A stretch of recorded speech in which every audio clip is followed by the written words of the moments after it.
We've highlighted previously growing concern in recent years about a rising tide of anti-Semitism around the world and here in Australia.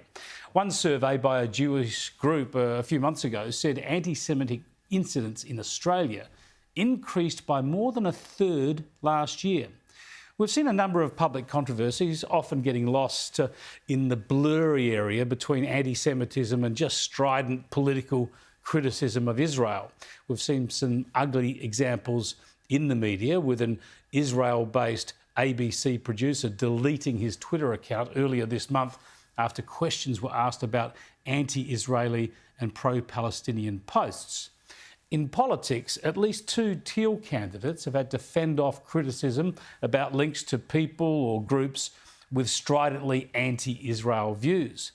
But perhaps of most concern has been the way this prejudice has surfaced in our educational institutions. The Adelaide University student magazine, On D, has been slammed for a range of anti-Semitic articles in recent months. And now it's been forced to axe one student from its editorial board because she refused to retract abhorrent statements where she repeated slogans such as "death to Israel" and "glory to the Intifada" or Palestinian uprising.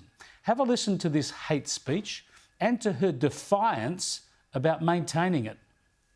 Israel is not a democratic country. Israel is a terrorist occupation. That's what Israel is. Ethnic cleansing, genocide, apartheid, illegal settlements. These are all things Israel proudly commits day to day. That's what their existence is based on. Yes, Israel is a capitalist colonial endeavor. That's what Israel is. And so death to Israel, that's exactly what I mean when I say death to Israel. Death to Israel. Till the day I die, Henry, death to Israel. And I will not apologize, and I will not step down, and you can take your motion, and you and your motion can go to hell.